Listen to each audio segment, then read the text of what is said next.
All right, what's up, everyone? Welcome to another episode of Strength Classroom. Today I'm going to talk about 5 exercises that you must do in order to make progress.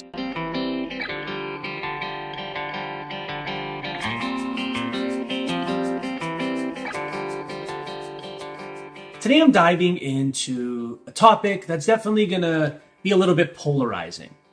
Now, whenever someone says, here are 7 exercises you must do, or here's 9 exercises, or 2 exercises, or fill in the blank with whatever number you want, that's all bullshit.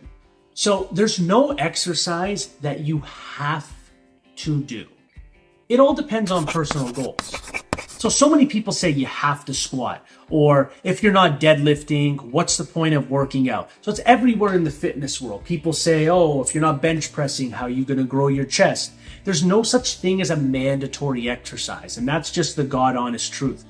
Fitness isn't about following someone else's path. It's not about copying other people who you want to look like. It's not copying their routines. It's all finding what works for you. It's all understanding what your goals are and what tools that you are using to help apply that to your goals. So what determines the correct exercise for you? So the best exercises for you are going to depend on so many factors. Your personal goals. So do you want to build strength? Are you trying to lose fat? Are you training for a sport? Maybe what your body type is. Maybe not everyone's not built to do a high bar back squat no matter how much you try and fix your mobility. Maybe a low bar squat is better for you. Maybe a front squat, maybe a Zercher squat is the type of squat you want to do. Or maybe you don't want to squat period right now. Maybe you need to focus on being stronger on one leg. Maybe instead of doing heavy barbell squats, you do heavy barbell lunges to help strengthen your body unilaterally, or heavy split squats. And I can go on and on. I could do this with every motor pattern, and I could do this with every muscle group, but I think you get the point. Your fitness level. If someone is a complete beginner, you're not going to tell, maybe it's their second week in the gym. You're not going to tell them to do a front rack split squat. You're just not. They're not going to have the coordination down. They're not going to be able to use any amount of meaningful weight to actually allow the exercise to give them even partial benefits. And then preferences. Let's be honest. If someone hates an exercise, they're not going to do it. Now, there's a difference between hating an exercise because you feel you get nothing from it and hating an exercise because it's hard. The exercises that we dislike are most likely the ones that are going to give us the most progress. But you have to understand, do you not want to do this because it's hard and you don't have the energy and the willpower for it because you just got to suck it up?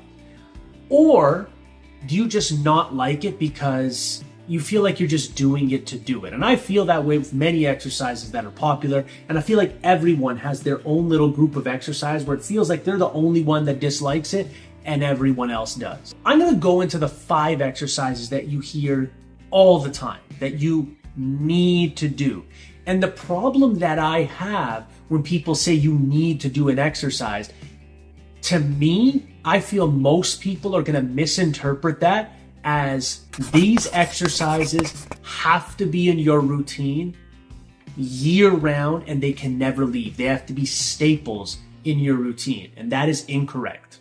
So number 1, squats. Squats are a fantastic exercise for building lower body strength, but if your mobility or structure doesn't support them, you can do a squat variation. So while I agree that barbell back squats don't have to be in your routine all the time, you do need to have some sort of squat variation.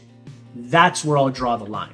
You don't always have to have the bar on your back, and it doesn't have to always be a free squat or it can be a pause squat. It can be a box squat. You can squat off pins. You can do so many different variations, but you should be doing squat variations in your routine. Then there are deadlifts. And when you really break it down, what is a deadlift? It's almost like a leg press off the floor, and then you hinge from there. Deadlifts build total body strength, but to be honest, because the bar starts from the same spot, if you're using a 45-pound plate, like the distance between your hands and your shoulders and the bar and your hips, just your body in general, it's going to be different for everyone depending on height, limb lengths, etc., etc. So if the barbell deadlift is not suitable for you, you can do rack pulls, you can do block pulls, you can widen your stance and do sumo, you can widen your grip and do like a snatch grip variation, you can do Romanian deadlifts, you can do trap bar deadlifts. There are all different types of variations.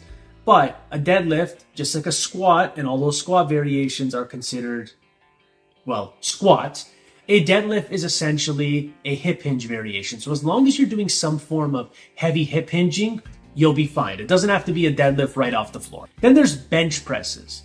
So bench presses can be, it's a horizontal push. You push the bar away from your body in like a horizontal plane. And if you don't want to bench, you don't have to. You could do weighted dips, you could do incline presses, you could do floor presses, you can do heavy dumbbell presses. As long as you're doing some sort of heavy presses, you'll be fine. That's just point blank, period. You just have to do some sort of push. And something I failed to mention before during the bench press is you can press vertically too if you want. So overhead pressing. Then there is pull-ups and rows. So pull-ups are vertical pulls, rows are horizontal pulls, and then there's different angles in between. So as long as you're doing some sort of pull towards your body, that's good. Whether it's a pull-up, a chin-up, a lat pull-down, assisted lat pull-down, ring pull-ups. Then let's go to the rows. You can do inverted rows, barbell rows, dumbbell rows, T-bar rows. So many different variations. As long as you are doing a healthy amount of pulling, your back will grow. So let's look at it this way. You got a heavy push with your legs, so that'd be squat variations. Then heavy hinges for your legs and posterior chain, that'll be deadlift variations. Then you have heavy pushes and heavy pulls for your upper body. Then assistance work and accessory work and bodybuilding work, that's completely up to you how you want to handle that, depending once again on your goals. If you're an athlete, you're not going to spend so much time on that stuff, just trying to shore up weak points to prevent injury. If you're a bodybuilder, you're definitely going to want to emphasize on that and have a good amount of volume. And if you're a power lifter, you're definitely going to be addressing those areas depending on what muscle groups are weak that are preventing your total from going up. So here's the big takeaway. There's no exercises that you 100% need to do. It's going to vary from person to person depending on their own individual goals. It all comes down to what aligns with you, what feels good for your body, and what helps keep you consistent. That is the magic formula for success. And then just stay consistent and adjust those exercises and variations as needed. So that's all there is. Conclusion of the video, there are no must-do exercises. All you have to do is pick a bunch of exercises that help with your goals, put a lot of effort, slowly add weight, reps, be consistent, and you will hit your goals. If you like this video, like, share, subscribe, do all that good stuff. And as always, ladies and gentlemen, have yourself a great day.